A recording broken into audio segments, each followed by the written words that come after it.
दोस्तों, कैसे हैं आप लोग कैसे हैं ये मुझे कमेंट बॉक्स में बता सकते हैं। तो चलिए, सभी को मेरी तरफ से गुड मॉर्निंग। Good morning. ठीक है, तो आप लोग कैसे हो, जल्दी जल्दी फटाफट मुझे कमेंट बॉक्स में बता सकते हो। आई होप आप सभी लोग अच्छे होंगे। ठीक है, तो चलिए हम लोग अपने यूपीएससी प्रीलिम्स इनिशिएटिव को लेकर आज डे 40 पर आ गए हैं। ठीक है, इससे पहले मैंने आप लोगों को पॉलिटी, मॉडर्न हिस्ट्री कवर करवाया और एंशियंट हिस्ट्री पर हम लोग चल रहे हैं। ठीक है, यानी कि एंशियंट हिस्ट्री को हम लोग कवरिंग प्रोसेस में कवर कर रहे हैं। ठीक, इससे पहले कल तक मैंने आप लोगों को ठीक है पूरा पाषाण से नौपाषाण काल तक चीज़ों को पढ़ाया। ठीक, फिर हड़प्पन सभ्यता पढ़ाया। ठीक है, उसके बाद वैदिक काल और उत्तर वैदिक काल को आप लोगों को पढ़ाया। लेकिन आप लोगों का काम सिर्फ इतना आप लोगों को काम दिया है और उससे रिलेटेड एमसीक्यू प्रैक्टिस भी कराया, सिलेबस को जोड़कर भी दिखाया कि कैसे क्वेश्चन आते हैं। ठीक है, और पीवाईक्यू भी सॉल्व करवाया। ठीक है, और आप लोगों का काम बस इतना दिया कि इस लेक्चर को पढ़ने के बाद आप लोग जो अपने शॉर्ट नोट्स बनाते हो लेक्चर के पढ़ने के साथ, क्योंकि मैंने आप लोगों को बोला है कि इंपॉर्टेंट पॉइंट्स आप लोग नोट करते चलोगे। ठीक, और जो नोट करते चलते हो, जो इंपॉर्टेंट पॉइंट्स बनाते हो, जिसको मैं इंपॉर्टेंट बोलती जाती हूँ, आप लोग उसको नोट कर लेते हो। रात में सोने के टाइम एक बार रिवीजन कर लेना। ठीक है, तो आप लोगों का काम बस इतना ही दिया गया है। बाकी आप लोग अपने पर डे की डे शेड्यूल प्लानिंग करके पढ़ाई करते रहोगे। सीसेट को बिल्कुल से हल्के में नहीं लोगे, क्योंकि हम लोगों का प्लान है 2026 के प्रीलिम्स को क्लियर करना। ठीक है, और आज से आप लोगों के 69 डेज बचे हैं, भूले तो नहीं हो। ठीक है, 69 डेज बचे हैं। ठीक, और करने वाले बच्चे, क्लियर करने वाले बच्चे, सीरियस बच्चे अभी भी क्लियर कर सकते हैं। ठीक है, सिर्फ अपने ऊपर बिलीव करने की बात है और जितने ज़्यादा हो सके उतने ज़्यादा प्रैक्टिस करो क्वेश्चंस की।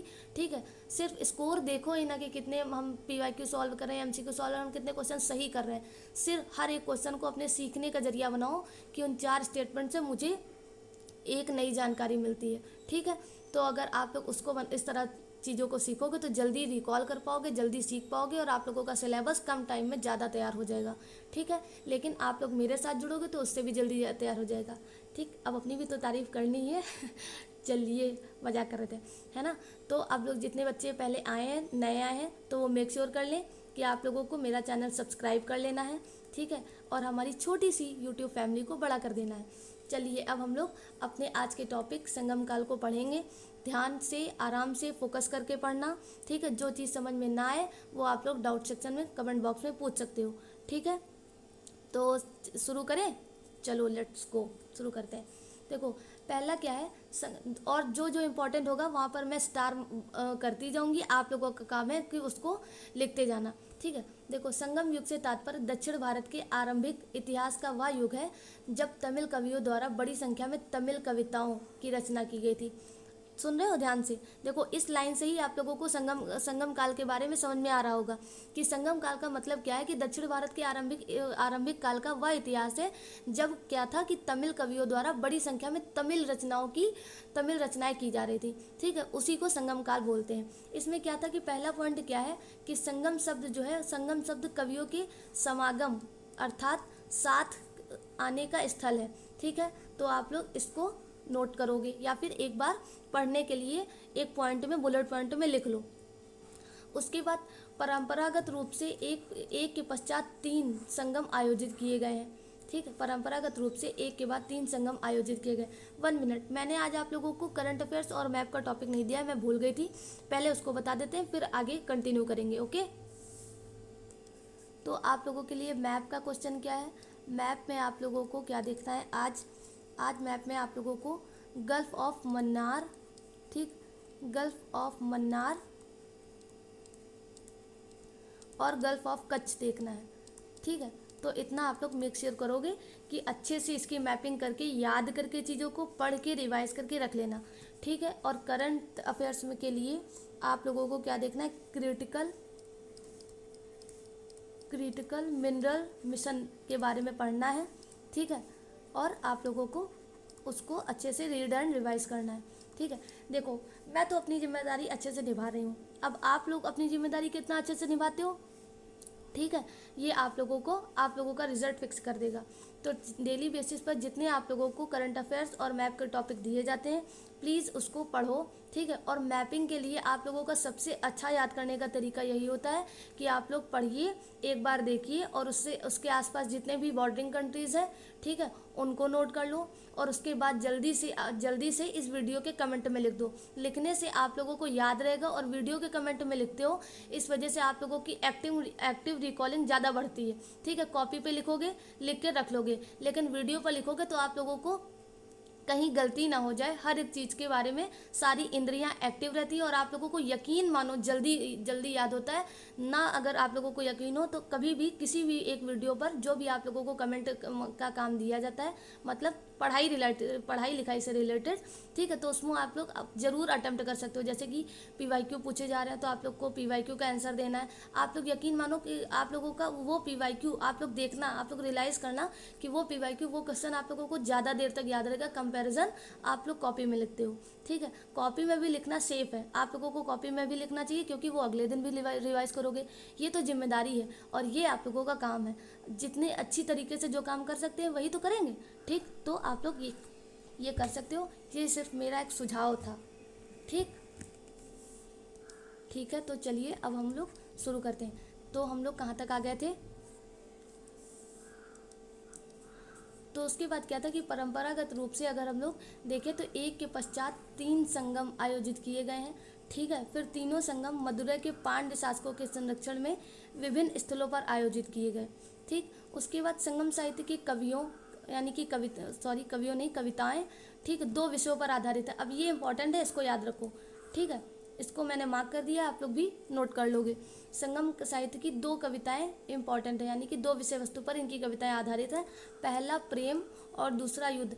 इससे रिलेटेड PYQ पूछा जा चुका है, इसलिए अवेयर रहना, ठीक है।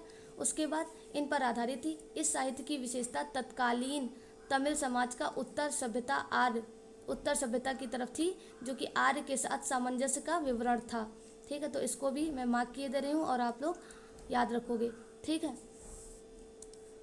तो फिर जो संगम काल के 3 कालों के बारे में बात की गई है, यानी कि 3 संगम की बात की गई है, उसमें प्रथम संगम को अगर हम लोग देखें, ठीक है, प्रथम संगम को अगर हम लोग देखें तो इसका आयोजन स्थल क्या है? मदुरै है, ठीक है, मदुरै है, ठीक। तो आप लोग इसको नोट करो। इसके अध्यक्ष जो हैं वो ऋषि अगस्त्य हैं, इसको भी याद रखना, ठीक है। उसके बाद यह संगम सबसे अधिक समय तक चला, ठीक है, इसको भी आप लोग याद रखोगे। इन सारे पॉइंट को आप लोग को याद रखना है हर एक संगम से रिलेटेड, ठीक है। और यह संगम कुल 44 वर्षों तक चला है, ठीक। और प्रथम संगम का कोई भी ग्रंथ उपलब्ध नहीं, याद रखना इंपॉर्टेंट है। और MCQ में इस तरह के स्टेटमेंट आए हैं, ठीक है। तो ये याद रखोगे कि प्रथम संगम का कोई भी ग्रंथ अवेलेबल नहीं है, यानी कि उपलब्ध नहीं है, ठीक है। फिर अगर हम लोग बात द्वितीय संगम की करें तो आप लोग आयोजन स्थल इसके कौन से हैं? इसके कपाटपुरम, यानी कि उनको अलवे भी बोला जाता था, ठीक है। तो इनके आयोजन स्थल कपाटपुरम है। इसके अध्यक्ष कौन है? इसके अध्यक्ष भी अगस्त्य हैं, ठीक है। तो इसको भी आप लोग याद रख सकते हो। उसके बाद में इसके अध्यक्ष कौन बन गए थे? वो त्रिलोकपियर बन गए थे। स्टेटमेंट आ सकता है, इम्पॉर्टेंट है और याद रखना, ठीक है। फिर यह संगम 3700 वर्षों तक चला। प्रथम संगम 4400 वर्षों तक था, ठीक है, 4400 वर्षों तक था, लेकिन द्वितीय संगम 3700 वर्षों तक था। आप लोग इतनी बातों को याद रखोगे, ठीक है। उसके बाद द्वितीय संगम से रिलेटेड एक पॉइंट और है कि इस संगम का एकमात्र तमिल व्याकरण ग्रंथ कौन सा है? त्रिलोकपियर ही उपलब्ध है, ठीक है।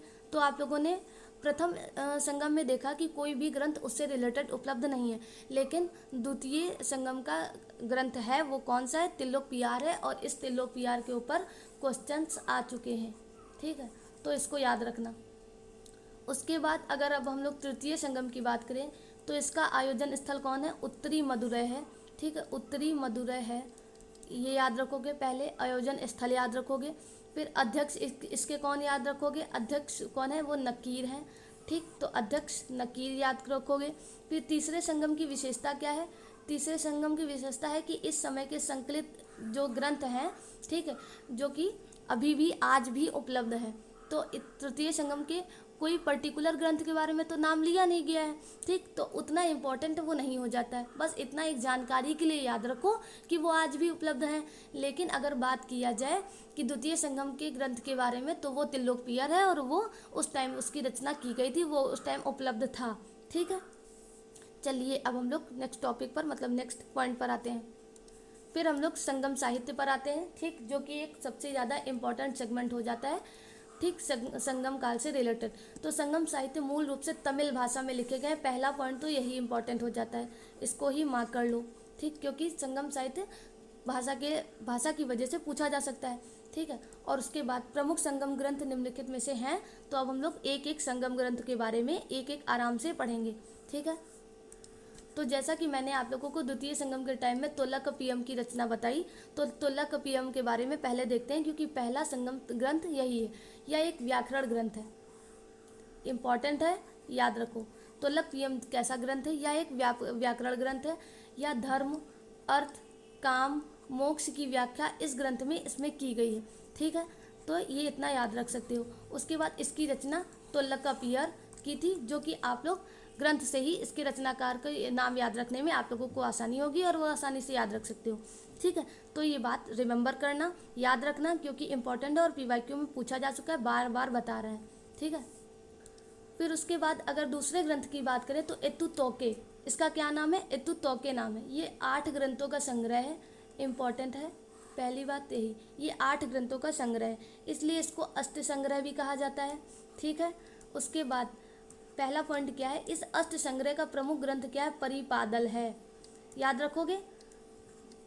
एतु तोके का प्रमुख संग्रह कौन सा है? प्रमुख ग्रंथ या प्रमुख संग्रह क्या है? परिपादल है, जो तमिल संग्रह का प्रथम है, जो तमिल संग्रह का प्रथम संगीत संग्रह है।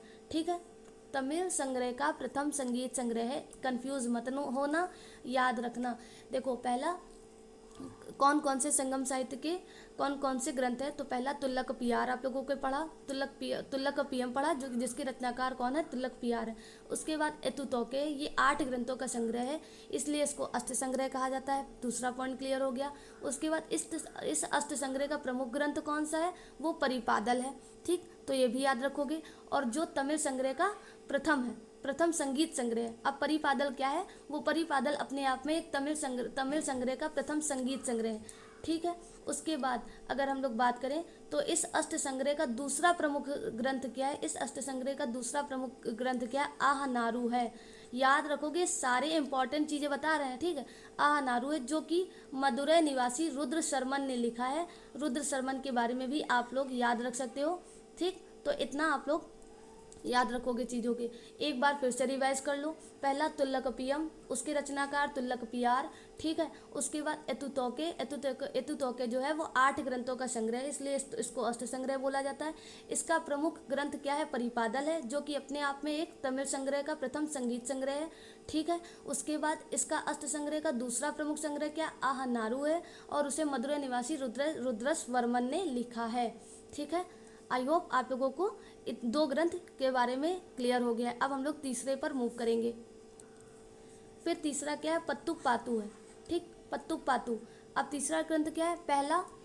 पहला कौन सा हो गया? तुल्लकपियार।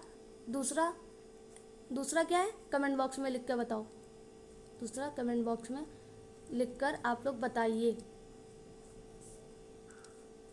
तो लिख लिया? अब मैं बताती हूँ। दूसरा है एतु तोके। ठीक है, जो कि अष्ट संग्रह है। परिपादल और आहनारू उसके 2 उपसंग्रह हैं, मतलब अष्ट संग्रह के संगीत संग्रह हैं। ठीक है, आहनारू को रुद्रस वर्मन ने लिखा है। परिपादल, ठीक, जो कि एक तमिल का अपना एक संगीत संग्रह है। इतनी बातें याद रख सकते हो। फिर अब तीसरा आता है पत्तु पातु। ठीक, आप लोग प्रोनाउंसिएशन अपने हिसाब से कर लेना। ठीक है, अब इसका पहला पॉइंट क्या है कि इसको 10 गीत भी कहते हैं। पहले वाले को क्या बोलते थे? एतु तोके को क्या बोलते थे? उसको बोलते थे अष्ट संग्रह, यानी कि वो 8 संगीतों का संग्रह था, इसलिए उसको अष्ट संग्रह बोलते थे। अब इसको 10 गीत भी कहते हैं। अब हो सकता है कि इसमें 10 गीत हों, लेकिन जितनी जानकारी है उस हिसाब से पढ़ते हैं। ठीक है, अब यह तृतीय संगम का ग्रंथ है। ठीक, तृतीय संगम ग्रंथ कौन था? तृतीय संगम ग्रंथ आप लोग बता सकते हो आहनारू, जो कि अभी मैंने आप लोगों को बताया है। ठीक, तो आहनारू तृतीय संगम ग्रंथ है और इसका ये ग्रंथ है। ठीक है, फिर यह चेर राजाओं की कहानी है। अगर पूछ लिया जाए कि पत्तू पातू में किस राजाओं की कहानियों का वर्णन किया गया है, ठीक, तो आप लोग अवेयर रहोगे कौन से चेर राजाओं की कहानियों का वर्णन किया गया है। ठीक है, उसके बाद इस ग्रंथ का प्रमुख भाग पत्तिपालय है, जिसके रचनाकार रुद्रन कन्नार ने की थी और इस कृति से प्रभावित होकर चोल शासक करिकाल ने लेखक को 16 लाख स्वर्ण मुद्राएं इनाम में दी थी। ठीक है, तो समझ में आ रही है चीज़ें। ठीक, अब हम लोग नेक्स्ट ग्रंथ पर मूव करेंगे। ठीक है, तो नेक्स्ट क्या है, कुरल। ठीक, कुरल यह तीसरे संगम के प्रमुख ग्रंथ पदिनेक्कुडुक्कु के 18 भागों में से एक है। इसके लेखक तिरुवल्लूर हैं। ठीक है, तो ये बात याद रखो कि नाम कठिन है, इसलिए इनका रिवीजन मल्टीपल टाइम होगा तभी दिमाग में बसेंगे। ठीक है, ये एक ही बार याद करने से नाम नहीं याद रह सकते। आप लोगों को मेरा सजेशन है कि इस आज के टॉपिक को और आज के लेक्चर को, आज के नाम को, ठीक, जितने ही बोले जा रहे हैं इंपॉर्टेंट वो 3 से 4 बार आज ही दिन में रिवाइज कर लेना। ठीक है, 5-5 मिनट का टाइम लेकर। उसके बाद कुरल को तमिल साहित्य का आधार ग्रंथ माना जाता है। इसकी गणना साहित्यिक त्रिवर्ण में की गई थी और इसे तमिल साहित्य का बाइबल भी कहा जाता है। ये पंचम वेद भी माना जाता है। इम्पॉर्टेंट है, याद रखना कुरल के बारे में। अब कुरल अपनी दी गई जानकारी के हिसाब से और ज़्यादा रेलिवेंट हो जाता है। ठीक है, तो आई होप आप लोगों को यहाँ तक चीज़ों को समझ में आया हो। जो भी डाउट हो वो कमेंट बॉक्स में मुझे लिख सकते हो। ठीक है, और आप लोगों को अगर मेरे पढ़ाने और समझाने का तरीका अच्छा लगता है तो चैनल को सब्सक्राइब करना मत भूलना। ठीक है, चलिए अब हम लोग आगे बढ़ते हैं। फिर उसके बाद अगर हम लोग बात करें तो संगम काल के महाकाव्य के बारे में बात करें। अभी तक तो हम लोग संगीत ग्रंथों के बारे में बात कर रहे थे कि संगम काल के कौन कौन से प्रमुख ग्रंथ हैं। ठीक है, अब ये महाकाव्य, तो संगम युग के 5 महाकाव्य हैं, ये बात याद रखोगे, इम्पॉर्टेंट है। जिसमें पहला कौन सा है, शिल्पाधिकारम है, दूसरा मणिमेखले है, तीसरा जीवक चिंतामणि है, चौथा वलयपति है और 5वां कुंडल केसी है। ये पाँच के पाँचों को एज इट इज़ आप लोगों को रटना इम्पॉर्टेंट है। ठीक है, क्योंकि मणिमेखले को लेकर क्वेश्चन पूछा जा चुका है बीच में। ठीक है, अब आप लोगों को अभी मैं क्वेश्चन भी लेकर आई हूँ, आप लोगों को क्वेश्चन भी आप लोगों को पता चल जाएगा कि कैसे पूछे जाते हैं। तो आप लोगों का बने रहना इंपॉर्टेंट है, आप लोगों का फोकस इंपॉर्टेंट है और चीज़ों को रिकॉल करते रहना भी इंपॉर्टेंट है। तो 5 महाकाव्य, अब आंखों को बंद करो और एक बार रिवाइज करने की कोशिश करो खुद से। पहला शिल्पाधिकारम, दूसरा मणिमेखले, तीसरा जीवक चिंतामणि, चौथा वलयपति और 5वां कुंडल केसी। तो अगर आप लोग ट्रिक बनाना चाहो तो SMJVK। ठीक, अब इस ट्रिक के माध्यम से आप लोग दिन भर कुछ ना कुछ अच्छा बना लेना या फिर याद करते रहना। मुझे तो ऐसे भी याद हो सकते हैं, SMJVK। S से शिल्पाधिकारम, M से मणिमेखले, J से जीवक चिंतामणि, V से वलयपति और K से कुंडल केसी। ठीक है, तो अपनी अपनी याद करने का ट्रिक और तरीका होता है। तो आप लोग चाहो तो अपनी तरीके से कुछ फ़नी वे में भी ट्रिक बना सकते हो और उसको रिकॉल करने का तरीका ढूंढ सकते हो। ठीक है, अब इसमें क्या है, इनमें से प्रथम तीन ही उपलब्ध हैं, यानी कि ये जो 3 है, ठीक है, एक मिनट, मतलब ये जो 3 हैं, शिल्पाधिकारम, मणिमेखले और जीवक चिंतामणि, अब इसको ऐसे ही आप लोग याद रखोगे, SMJ। ठीक है, SMJ जो है वो 3 ही उपलब्ध हैं इस टाइम पर। ठीक है, उसके बाद यद्यपि यह साहित्य के अंतर्गत नहीं आते हैं बल्कि यह संगम युग के महाकाव्य हैं। ठीक है, तो आप लोग इससे रिलेटेड चीज़ों को याद रख सकते हो। अब हम लोग अपने नेक्स्ट टॉपिक पर मूव करेंगे।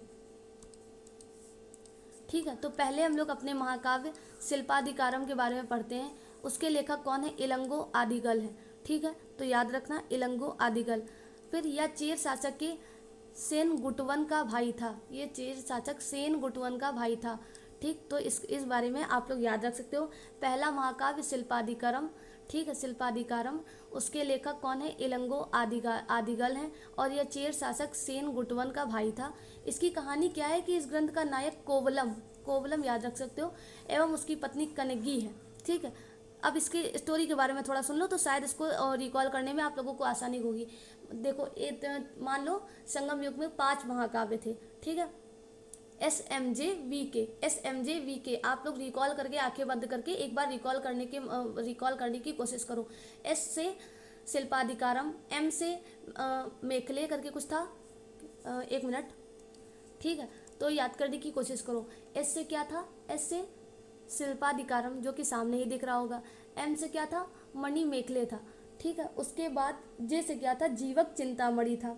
ठीक है, फिर वी से वलयपति है, और उसके बाद के से क्या है? काली केसु है ना, काली केसु है, नहीं सॉरी कुंडल केसी है। ठीक, तो ये पांचों आप लोग याद रख सकते हो। उसके बाद लेखक इसके कौन है? इलंगो आदिगल हैं, या चेर शासक सेन गुटवन का भाई था। अब इसकी एक स्टोरी है। स्टोरी क्या है कि इस ग्रंथ का नायक जो कि कोवलम था और उसकी पत्नी कनिंगी है। कोविन को पांड्य शासक नेडू जेतियन ने फांसी दे दी थी, जिसके कारण क्या होता कि कनंगी ने क्रोध से मदुरै को जला दिया था। ठीक, मदुरै को जला डाला, और चेर राज्य चली गई, और चेर राज्य में कनंगी सती की देवी के रूप में स्थापित हो गई। ठीक है, शिल्पाधिकारम में कनिंगी पूजा का उल्लेख मिलता है। तो ये अब यहाँ से इम्पोर्टेंट पॉइंट है, यहाँ से स्टार बना लो और याद रखना। ठीक है, तो कनिंगी और कोवलम की स्टोरी आप लोगों को पता चल गई होगी। ठीक है, उसके बाद अब हम लोग आगे मूव करते हैं। एक बार फिर से महाकाव्य जितने भी हैं 5 के 5 फिर से एस एम जे वी के। एस से शिल्पाधिकारम, एम से मणि मेखले, जे से जीवक चिंतामणि, वी से वलयपति, और के से कुंडल केसी। आई होप आप लोगों को चीज़ें याद हो रही होंगी। 3 जो आप लोगों को संगीत संग्रह बताए वो कौन कौन से? एक तुल्ल का पियार, ठीक है, दूसरा एत्तो परकू, ठीक है, और तीसरा पत्तू पातू, और चौथा कुरल। ठीक है, तो आप लोग इन चीज़ों को इस तरह याद कर सकते हो। अब हम लोग आगे बढ़ते हैं। ठीक है, तो जो कोवलम और कनिंगी की कहानी है उसमें क्या है? यह एक जैन कहानी है। ठीक, तो इसके बारे में इतना एक ये पॉइंट और भी याद रख सकते हो। फिर शिल्पाधिक्रम में 32 प्रकार के सूती वस्त्रों की चर्चा की गई है। 32 प्रकार के सूती वस्त्रों की चर्चा शिल्पाधिकारम में की गई है, तो ये याद रखोगे। फिर इसमें तमिल राजाओं द्वारा अपने किले के द्वारपाल के रूप में यवनों की नियुक्ति का उल्लेख मिलता है। ठीक है, इम्पॉर्टेंट है। उसके बाद इस ग्रंथ को तमिल साहित्य का इलियड माना जाता है। ठीक है, ठीक है, तो देखिए आप लोगों को इलियड का मतलब नहीं पता होगा, एक मिनट। इलियड एक महाकाव्य है। ठीक, इलियड एक महाकाव्य है, अपने आप में एक महाकाव्य है। ठीक है, जो कि ग्रीक भाषा का है। ठीक, प्राचीन ग्रीक का इलियड जो है वो महाकाव्य है, जिसे अंधे कवि होमर ने लिखा था। ठीक है, तो ये एक इलियड, अगर इलियड के बारे में बेसिकली पूछा जाए तो एक ये महाकाव्य अपने आप में, आप लोग इतना याद रख सकते हो। ठीक है, और उसी से तमिल साहित्य का इलियड किसको माना जाता है? वो शिल्पाधिकारम को माना जाता है। आप लोग इसको याद रखोगे। ठीक है, अब किसी साहित्य की तुलना इलियड से करने का कारण क्या है? आप लोगों को इलियड के बारे में आगे पढ़ाना होगा। ठीक है, लेकिन अब आज का सेशन यहीं पर एंड करने का टाइम आया, लेकिन आप लोगों को रुक जाओ थोड़ा, आप लोगों को उससे रिलेटेड, आज से रिलेटेड थोड़े PYQ जो लेकर आए हैं वो सॉल्व कराते हैं। उसके बाद सेशन को एंड करेंगे। ठीक है, और कल आप लोगों को संगम काल खत्म करके उससे रिलेटेड PYQ और प्रीलिम्स बूस्टर फैक्ट्स को लिखवा कर, रटवा कर, याद कराकर, रिकॉल कराकर, और PYQ फिर से सॉल्व कराकर और MCQ सॉल्व कराकर संगम काल को ख़त्म करेंगे 1 या 2 दिन में। ठीक है, आई होप आप लोगों को चीज़ें समझ में आ रही होंगी। मेरा काम है, मेरा मतलब बस एक ही रिजल्ट हो कि आप लोगों को चीज़ें जो समझाई जा रही है वो समझ में आ जाए। ठीक है, तो अब पहला क्वेश्चन क्या है, और आंसर को हाइड करने की कोशिश की गई है। एक बार आप लोग इसको खुद अटेम्प्ट करने की कोशिश करना, फिर मैं क्वेश्चन सॉल्व करवा कर आप लोगों को आंसर बताऊंगी। ठीक है, तो पहला क्वेश्चन क्या है कि संगम कविताओं के संदर्भ में, देखो ये संगम साहित्य और समाज से क्वेश्चन लिया गया है, जो कि UPSC प्रीलिम्स 2022 में पूछा गया है। क्वेश्चन क्या है कि संगम कविताओं के संदर्भ में निम्नलिखित में से कौन सा कथन सही है? ऑप्शन ए स्टेटमेंट है कि संगम कविताओं में भौतिक संस्कृति का कोई संदर्भ नहीं है। ठीक है, ऑप्शन बी सामाजिक वर्गीकरण का आधार वर्ण जो है वो आधार वर्ण था। उसके बाद ऑप्शन सी क्या है? संगम कविताओं में जादुई शक्तियों का उल्लेख नहीं है। उसके बाद ऑप्शन डी संगम साहित्य में युद्ध और वीरता के नैतिक पक्ष को पूरम के रूप में वर्णित किया गया है। तो आप लोग इसको एक बार अटेम्प्ट करने की कोशिश करो, फिर हम इसका आंसर आप लोगों को बताएंगे। तो इसका आंसर आप लोगों को दिख गया होगा कि उत्तर डी है। क्या है? संगम साहित्य का वर्गीकरण की अगर हम लोग बात करें तो संगम कविताओं को 2 मुख्य श्रेणियों में बांटा गया। पहला अकम, ठीक है, अगम उसको बोल सकते हैं जो कि प्रेम है, और दूसरा आंतरिक भावना पूरम जो कि युद्ध से रिलेटेड है। ठीक है, इसलिए और उसके बाद विकल्प ए गलत है, क्योंकि संगम कविताओं में व्यापार, बंदरगाह और विलासिता की वस्तुएं जैसे रोमन शराब, सोना का विस्तृत वर्णन मिलता है। ठीक है, और स्टेटमेंट में क्या कहा गया था, भौतिक वस्तुओं के बारे में। तो भौतिक चीज़ें तो यही होती हैं, और इन भौतिक चीज़ों का यूज़ तो संगम काल में मिलता है, इन सब का वर्णन। उसके बाद विकल्प 2 इज़ रॉन्ग। वाई? क्योंकि संगम समाज में वर्ण व्यवस्था वैसी नहीं थी जैसी उत्तर भारत में थी। वहाँ तोलकपियम के अनुसार 4 वर्ग थे। पहला अरसर शासक था, अथनार पुजारी था, वनियार व्यापारी था और वेल्लार किसान था।